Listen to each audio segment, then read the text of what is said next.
ওনারা রাজাকার আলবদর আল শামসের লিস্ট এখনো করতে পারেনি 53 বছরে। আদমশুমারি কোনোটাই সঠিকভাবে করতে পারেনি, বিতর্কিত। প্রাইমারি স্কুলের রেজাল্ট সঠিকভাবে দিতে পারেন না ওনারা। বীর মুক্তিযোদ্ধাদের তালিকা সঠিকভাবে এখনো করতে পারেননি ওনারা। 30 লক্ষ শহীদের তালিকা করতে পারেননি। তো রাজনীতির কথা শুনলে মানুষ আটকে যায়। রাজনীতির কথা শুনলে মনে করে সন্ত্রাস বাহিনীতে যোগ দেওয়া। রাজনীতিতে গেলে পারিবারিক শান্তি থাকে না, সামাজিক সম্মান থাকে না। রাজনীতি থাকলে দেশপ্রেম থাকে না। রাজনীতি থাকলে অস্ত্র হাতে ওঠে। রাজনীতি থাকলে রেপ করলে কোনো বিচার হয় না, খুন খারাপি করলে কোনো বিচার হয় না। সেই রাজনীতি তো বাংলাদেশের মানুষ চায় না। সেই রাজনীতির জন্য তো বাংলাদেশের 30 লক্ষ শহীদ হয়নি। সেই আমেরিকাকে কেন বলেন না যে আপনারা ইসরায়েলের ভাড়া না করে অন্য দেশের, ইন্ডিয়া থেকে ভাড়া করে নেন, বা ইংল্যান্ড থেকে ভাড়া করে, ফ্রান্স থেকে ভাড়া করে বিমান পাঠান? এই বলার সাহস মুরত কি আপনার সাধারণ সম্পাদকের আছে, আপনার নেত্রীর আছে? তো সুতরাং উদুর পিন্ডি ভুদুর দিয়ে লাভ নাই। আপনারা এটা লেম এক্সকিউজ দিয়ে দিলেন যে এটা ভাড়া করে আনা হয়েছে, এটা আমেরিকার বিমান। যে বিষয়টা 60 লক্ষ 70 লক্ষ 80 লক্ষ বলে আমি মনে করি না।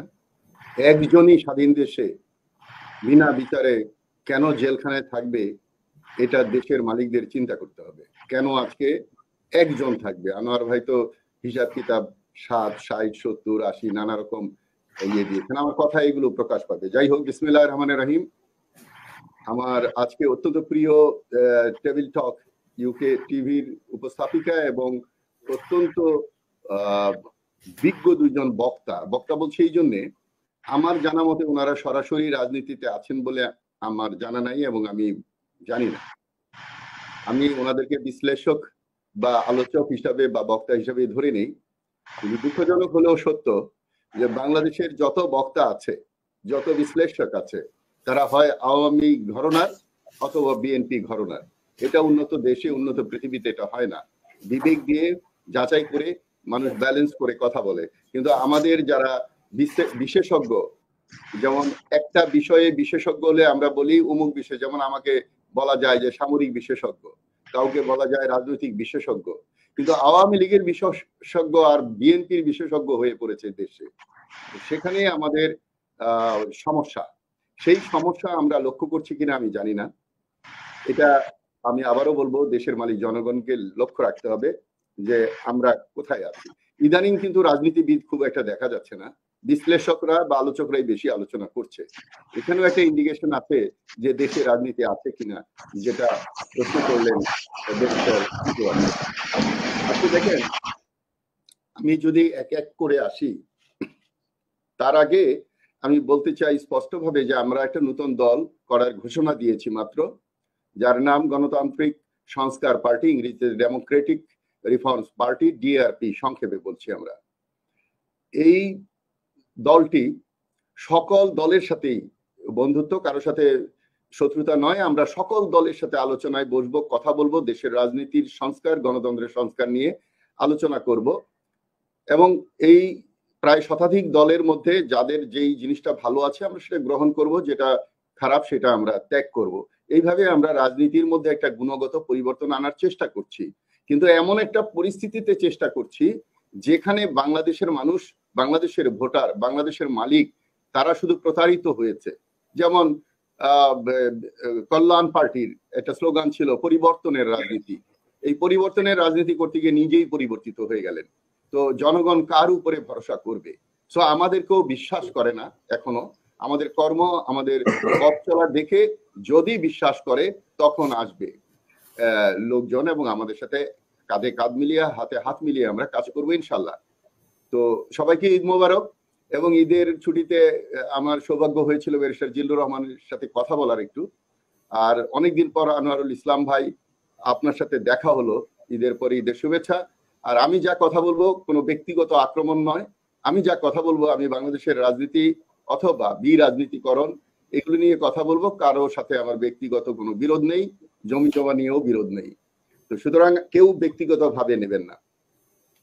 আসুন, আনোয়ারুল ইসলাম ভাই বলেছেন বিএনপি মিথ্যা বলেই যাচ্ছে, এজ ইফ ওনার দলটা ফেরেশতার দল, ওখানে কোনো মিথ্যা নাই।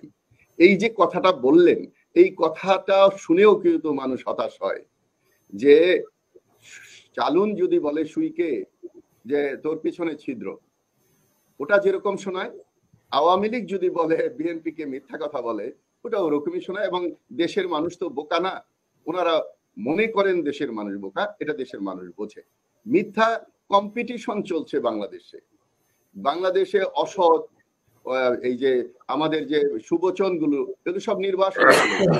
এখন আমরা ওই সুবচন গুলোকে বিপরীত ভাবে করি। যেমন আগে ছিল লেখাপড়া করে যে গাড়ি ঘোড়া চড়ে সে, এখন হলো লেখাপড়া করে যে গাড়ি চাপা পড়ে সে। যে লেখাপড়া করে না তাদের এই আওয়ামী লীগ সরকার বহু গাড়ি দিচ্ছে।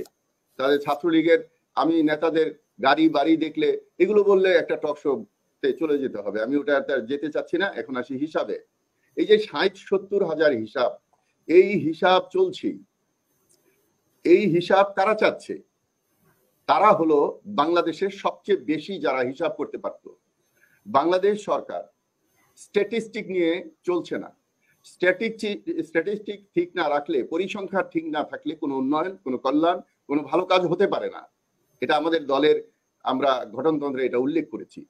এখন আসুন, যেই দলটি আজকে 53 বছরে সঠিকভাবে কোনো তালিকাই করতে পারেনি, আমাকে যদি আনারুল ভাই বিশ্লেষক, আওয়ামী পন্থী বিশ্লেষক বলতে হয়, উনি যদি আমাকে একটা লিস্ট দেখাতে পারেন যেখানে আওয়ামী লীগ তৈরি করেছে এবং লিস্ট পুঙ্খানুপুঙ্খ, তাহলে ওনারা একটা লিস্ট অন্য কারোর কাছে চেতে পারে।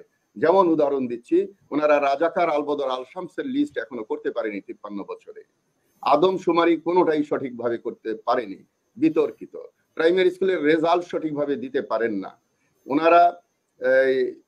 বীর মুক্তিযোদ্ধাদের তালিকা সঠিকভাবে এখনো করতে পারেননি ওনারা। 30 লক্ষ শহীদের তালিকা করতে পারেননি। তো সুতরাং যারা নিজেরাই কোনো তালিকা করতে পারেননি, তারা অন্যের কাছে তালিকা চাওয়াটা লজ্জাস্কর। তো এখন আসেন যে উনি আরো বলেছেন উদ্দেশ্যবিহীন ভাবে রাজনীতি করছে বিএনপি। এই কথা শুনে বা ওনাদের কথা শুনে মনে হয় যে আওয়ামী লীগের কিছু বিশেষজ্ঞ ওনারা রাজনৈতিক শিক্ষকে পরিণত হয়েছেন। একেবারে ওবায়দুল কাদের সাহেবের থেকে শুরু করে সবাই শুধু বিএনপি কে পড়ায়, আর ওনারা মনে হয় বিএনপি ছাড়া আর কোন দল বাংলাদেশে আছে কিনা এটা ওনারা চোখে দেখেন না। এখানেও লিস্ট ওনারা সঠিকভাবে দেখেন না। ২৭টা দল ওনাদের কাছে গিয়েছিলেন, আজকে নিশ্চিহ্ন হয়ে গেছে, পুরে ছারকার হয়ে গেছে। 3টা ব্যক্তি গিয়েছিলেন, তারা মুখ উজ্জ্বল করে মুখ দেখিয়ে সমাজে বের হতে পারেন না।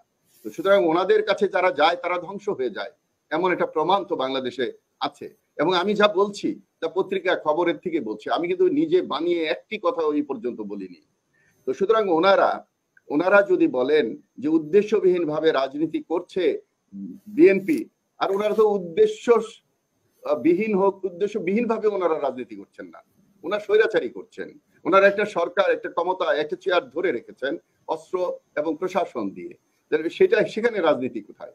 তাহলে যাদের মধ্যে রাজনীতির লেশ মাত্র নাই, তারা যদি অন্য একটা দলকে বলে যে তারা রাজনীতি উদ্দেশ্যবিহীন ভাবে করছে, তো ওনাদের উদ্দেশ্য হলো ক্ষমতাকে আঁকড়ে ধরে রাখা, আদালতের ঘাড়ে বন্দুক রেখে তত্ত্বাবধায়ক সরকার যেটা জনগণকে চায় সেটা দিবে না। জনগণকে আজকে জিজ্ঞেস করে দেখেন, আপনিও যদি হাসিনা আক্তার যদি একটা ডেটা কালেক্ট করে, দেখবেন যে সবাই বলবে তত্ত্বাবধায়ক সরকার দরকার এই দেশে।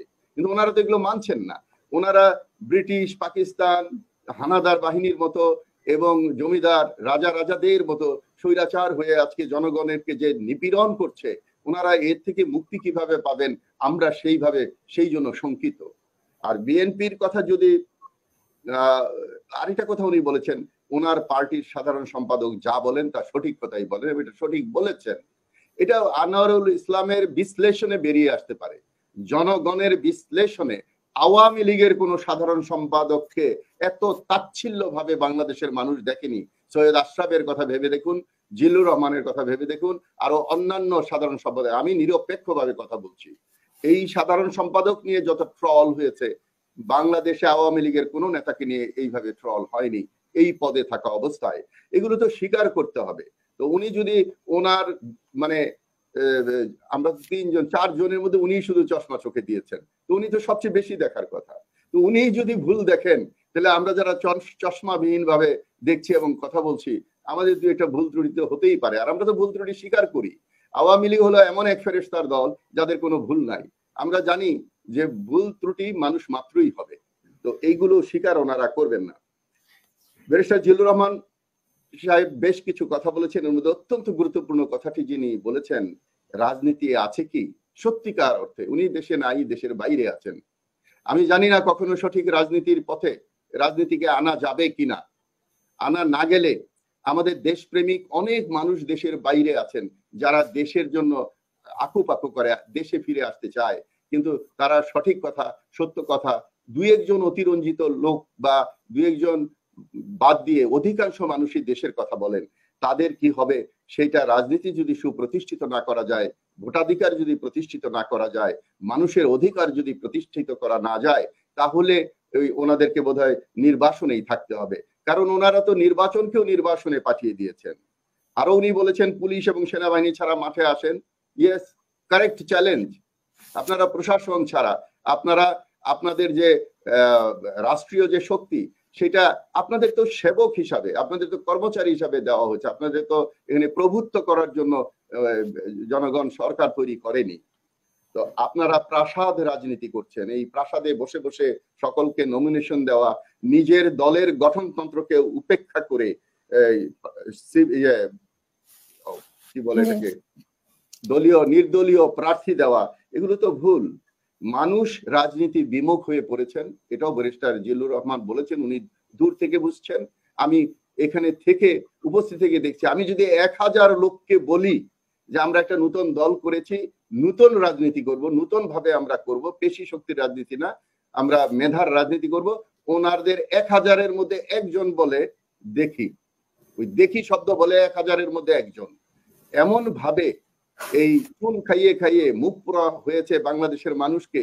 রাজনীতির কথা শুনলে মানুষ আটকে যায়, রাজনীতির কথা শুনলে মনে করে সন্ত্রাস বাহিনীতে যোগ দেওয়া, রাজনীতিতে গেলে পারিবারিক শান্তি থাকে না, সামাজিক সম্মান থাকে না, রাজনীতি থাকলে দেশপ্রেম থাকে না, রাজনীতি থাকলে অস্ত্র হাতে ওঠে, রাজনীতি থাকলে রেপ করলে কোনো বিচার হয় না, খুন খারাপি করলে কোনো বিচার হয় না। সেই রাজনীতি তো বাংলাদেশের মানুষ চায় না। সেই রাজনীতির জন্য তো বাংলাদেশের 30 লক্ষ শহীদ হয়নি। এই 30 লক্ষ শহীদ 7 জন পদকধারী যত মানুষ আছে, তারা বিভিন্ন দলের, আওয়ামী লীগের লোক খুঁজে ওখানে পাওয়া যাবে না। এগুলো মানুষ এখন বুঝতে চেষ্টা করছে। আসি আপনার ইসরায়েলের বিমান, কার্গো বিমানের কথা।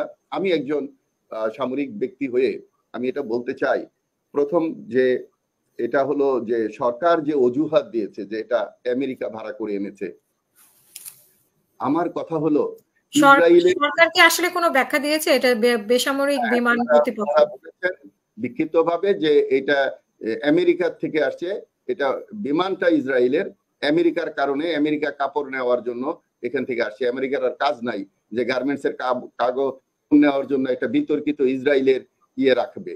আমার প্রশ্ন আনোয়ারুল ইসলামের কাছে, যেই আমেরিকাকে আপনারা স্যাংশন দিয়ে দিবেন বললেন, সেই আমেরিকাকে কেন বলেন না যে আপনারা ইসরায়েলের ভাড়া না করে অন্য দেশের, ইন্ডিয়া থেকে ভাড়া করে নেন বা ইংল্যান্ড থেকে ভাড়া করে, ফ্রান্স থেকে ভাড়া করে বিমান পাঠান? এই বলার সাহস মুরত কি আপনার সাধারণ সম্পাদকের আছে, আপনার নেত্রীর আছে? তো সুতরাং উদুর পিন্ডি ভুদুর দিকে লাভ নাই, দিয়ে লাভ নাই। আপনারা এটা লেম এক্সকিউজ দিয়ে দিলেন যে এটা ভাড়া করে আনা হয়েছে, এটা আমেরিকার বিমান। যে বিমানে ইসরায়েলের প্রতীক পতাকা থাকবে সেটা বাংলাদেশের সীমানায় ঢুকতে দিয়েছেন, এটা কিন্তু ইতিহাসে লিপিবদ্ধ হয়ে গেল। এমন একটা সময় দিয়েছেন যখন মানুষ ছুটি ছাটায় আছে, মানে সংবাদপত্র 5 দিন বন্ধ ছিল, ওইরকম একটা সময়ে আপনারা নিয়ে আসছেন। অথচ রাশিয়া যখন এখানে জাহাজ পাঠিয়েছিল এবং ভেটো দিল আমেরিকা, তখন তো ওটাকে ইন্ডিয়া ভিড়ালেন, তারপর ওখান থেকে বিদায় হলো। ওটা তো পারেন নাই। আজকে আমেরিকা পাঠিয়ে দিল আর আপনারা এটা গ্রহণ করলেন, আর জনগণকে বলবেন যে এটা স্বাধীন দেশ, স্বাধীন রাজনীতি, আপনারা স্বাধীনভাবে রাজনীতি করছেন। এই সব জিনিস তো বাংলাদেশের মানুষ বোঝে। বাংলাদেশের মানুষের কিন্তু সকল মানুষের সাথে কিন্তু 53 বছর যোগ হয়েছে। দেশের যেমন বয়স বেড়েছে, তেমনি ভাবে বাংলাদেশের মানুষের অভিজ্ঞতা এবং বয়স বেড়েছে। তারা এখন সব বোঝে আপনাদের ধোঁকাবাজি এবং আপনাদের যে রাজনীতিবিহীন একটা স্বৈরাচার পন্থায় ক্ষমতা ধরে রেখেছেন একদম স্পষ্ট। আমি পরিশেষে একটি কথা বলে শেষ করতে চাই, আমরা এই অপরাজনীতি থেকে, দোষারোপের রাজনীতি থেকে মানুষকে বাইরে নিয়ে আসতে চাই। কিছু মানুষ আওয়ামী লীগের ঘরানার, কিছু মানুষ বিএনপির ঘরানার, এবং এই মানুষগুলো ছাড়া বাংলাদেশে আরো অনেক মানুষ আছে যারা